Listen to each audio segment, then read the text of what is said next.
खरं म्हणजे हे जे सगळं ऐतिहासिक आणि धार्मिक दृष्ट्या महत्त्वाची स्थळं आहे, हा आपल्या महाराष्ट्राचाच नाही तर देशातले अनेक लोक या ठिकाणी दर्शन घेण्याकरता येतात।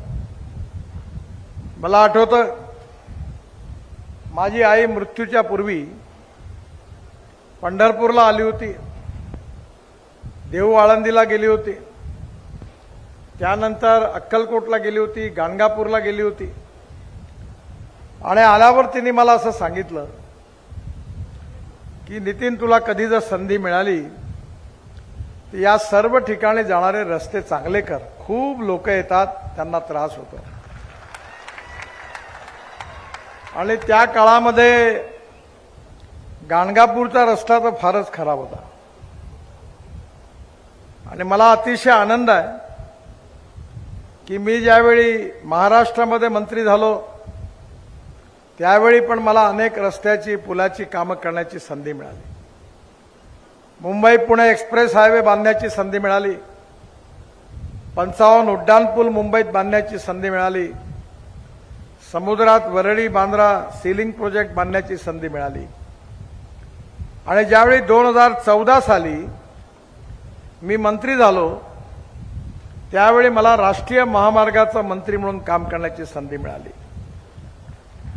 सोलापूर जिल्ह्यामध्ये मी सोलापूरला आलो होतो त्यावेळी 16,000 कोटी रुपयाच्या कामाचं मी घोषणा केली होती। त्यावेळी लोकांना असं वाटलं की एवढे पैसे कुठून येणार आणि काम कसं होणार, पण आज मला सांगताना आनंद होतोय की मी जेवढ्या घोषणा केल्या होत्या तेवढी सगळी कामं मी पूर्ण केली। मला आता राम सातपुते म्हणाले, असं तुम्ही सांगा, हे सांगा, म्हटलं मी काही सांगणार नाही, माझ्या हातात जे आहे तेच सांगेन म्हटलं। मैं जो बोलूंगा वो 100% डंके की चोट पर पूरा करके दिखाऊंगा। म्हणजे मी खोटं आश्वासन नाही देत, पण त्यांनी आता 5 स्टार MIDCची मागणी केली आहे।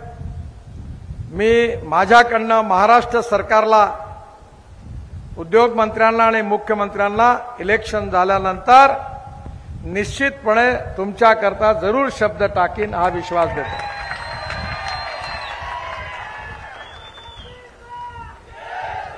आज आपल्या जिल्ह्यामध्ये जो राष्ट्रीय महामार्ग होता तो फक्त 347 किलोमीटर होता आणि आज 2014च्या नंतर तो 3 पट म्हणजे 987 किलोमीटर नव्याने झाला आहे।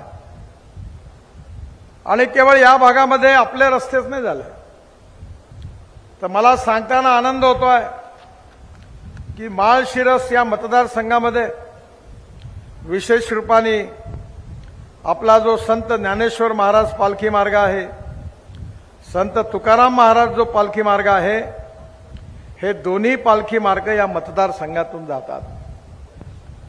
आणि यामध्ये तुकाराम महाराज पालखी मार्ग जो आहे पाटस ते तोंडले बोंडले याची लांबी 130 किलोमीटर आहे आणि त्याची किंमत 4,516 कोटी रुपये आहे आणि या महामार्गाचं 3ही पॅकेजचं काम जवळपास पूर्ण होत आलेलं आहे।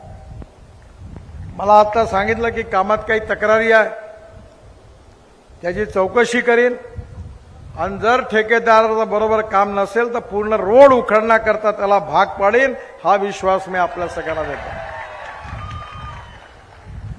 संत ज्ञानेश्वर महाराज पालखी मार्ग 242 किलोमीटर आहे, त्याची किंमत 7,662 कोटी रुपये आहे।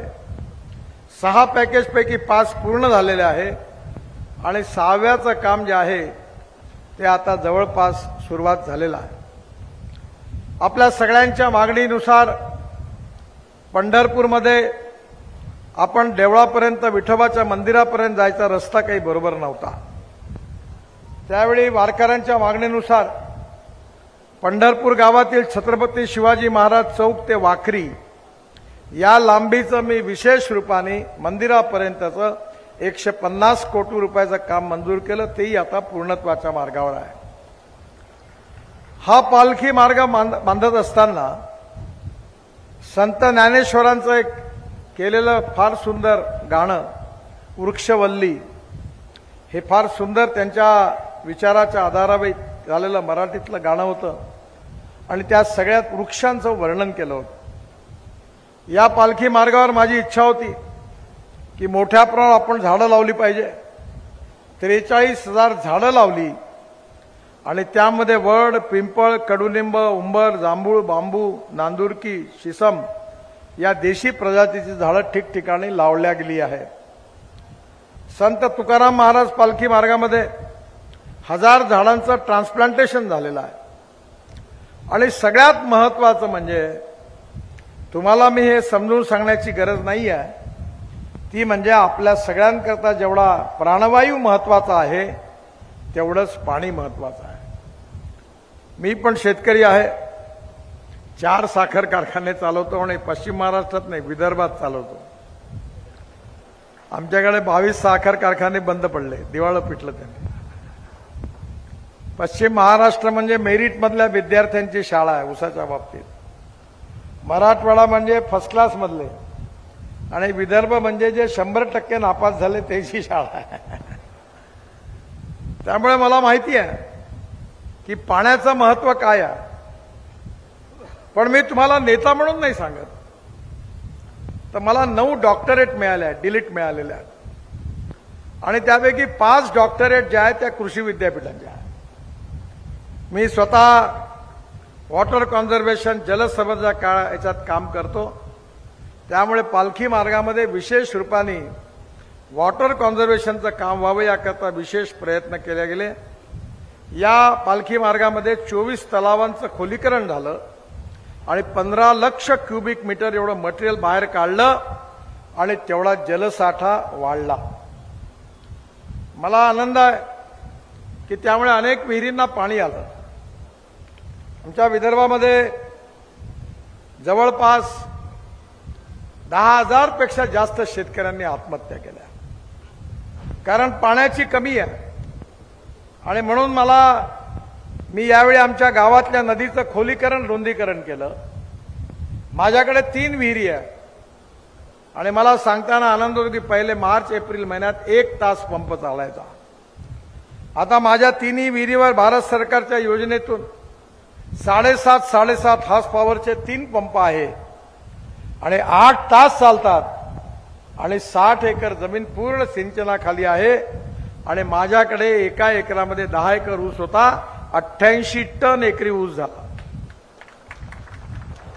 आणि आता 11 क्विंटल एकरी सोयाबीन झाला आणि आता माझ्याकडे यावर्षी तूर जी आहे ती 6 फूट उंच आहे, कारण मी माझ्या कारखान्याच्या माध्यमातून 1 लाख टन हे जे आपल्याकडे प्रेस मड निघतं, स्पेंट वॉश निघतं, या सगळ्यापासून ऑर्गॅनिक खत तयार करतो आणि त्याचबरोबर तिरुपतीमधून दर महिन्याला 4 ट्रक केस विकत घेतो आणि केसापासून अॅमिनो ऍसिड बनवतो आणि अॅमिनो ऍसिड बेस मायक्रोन्यूट्रियन्स बनवतो। त्याच्यामुळे त्या प्लांट बुस्टर म्हणून पिकांना खूप फायदा होतो आणि भारत सरकारने सगळ्यात चांगलं काम केलं, बहुतेक तुमच्याकडे सुरू झालं असेल की आता नॅनो युरिया आणि नॅनो मिश्र खत आला आहे। आमच्याकडे 4,000 एकरामध्ये आम्ही ड्रोनमधून स्प्रेइंग केलं। जर आपण एका एकरामध्ये 4 पोते युरिया आणि 4 पोते मिश्र खत वापरत असू तर आपण जर खत फेकलं तर 75% वाया जातं आणि 25% फक्त पिकांना जातं। पण आपण जर ड्रोनमधून नॅनो युरिया आणि नॅनो मिश्र खताचा वापर केला तर 25% फक्त वाया जातं आणि 75% पिकांना जातं आणि 4 बॉटलमध्ये आपलं काम होतं, 2 बॉटल युरियाच्या, नॅनो युरियाच्या आणि 2 मिश्र खताच्या, म्हणजे एकरी ते 5 ते 6 हजार रुपयाची बचत होते। आणि म्हणून आपल्याला जसं उत्पादन खर्च आपण जेवढा कमी करू तेवढा आपला फायदा वाढणार आहे। मी ट्रान्सपोर्टचा मंत्री आहे आणि म्हणून मी ठरवलं की शेतकऱ्यांना आपण सगळीकडे डिझेलचं ट्रॅक्टर आहे।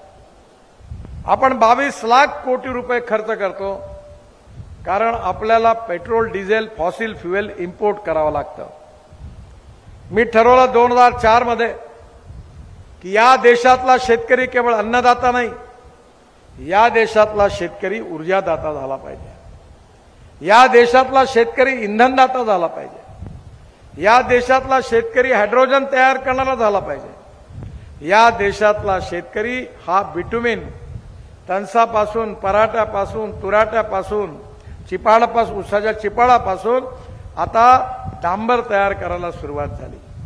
आणि एवढंच नाही तर आपल्या देशामध्ये आता राईस स्ट्रॉ म्हणजे याला तणस म्हणतात, परली, याच्यापासून पानिपतमध्ये हवाई इंधन बायो एव्हिएशन फ्युएल पण सुरू झाली. हे सगळं करण्याची का बरं आवश्यकता आहे? कारण आपल्या देशामध्ये कापूस स्वस्त आहे, कापड महाग आहे, गहू स्वस्त आहे, ब्रेड बिस्किट महाग आहे, डाळिंब स्वस्त आहे, टमाटर स्वस्त आहे, संत्रे स्वस्त आहे, पण ज्यूस महाग आहे. शेतमालावर प्रक्रिया करणारे उद्योग तेवढे नाही आहेत. आपल्याकडे pre cooling plant, cold storage नाही आहेत. आपल्याकडे कलमामध्ये आणि विशेषतः बियाणामध्ये सुधारण्याची आवश्यकता आहे. मी आता येत असताना रामला विचारलं, ॲपल होते पण ॲपल हिंदुस्थानमधले नव्हते, बाहेरच्या देशातून आलेले ॲपल आले होते. याचं कारण आपल्या इथल्या ॲपलची क्वालिटी जेवढी चांगली पाहिजे तेवढी नाही. आपल्या नाशिकमध्ये सह्याद्री नावाची फार्मर प्रोड्यूस कंपनी आहे, शिंदेची. त्यांनी 1500 कोटी रुपयाचे द्राक्ष निर्यात केले, कारण त्यांनी स्पेनमधून कलम आणली आणि त्या ठिकाणी उत्तम प्रजातीय तयार केल्या. म्हणून येणाऱ्या काळामध्ये जगातलं मार्केट जर आपल्याला कॅप्चर करायचं असेल, एक्सपोर्ट वाढवायचा असेल, शेतकऱ्याची प्रगती आणि विकास करायचा असेल, तर आपल्याला बीज आणि कलमा या दोन्ही क्षेत्रात आमूलाग्र काम करण्याची आवश्यकता आहे. आज आपल्याकडे पुण्याला वसंतदादा शुगर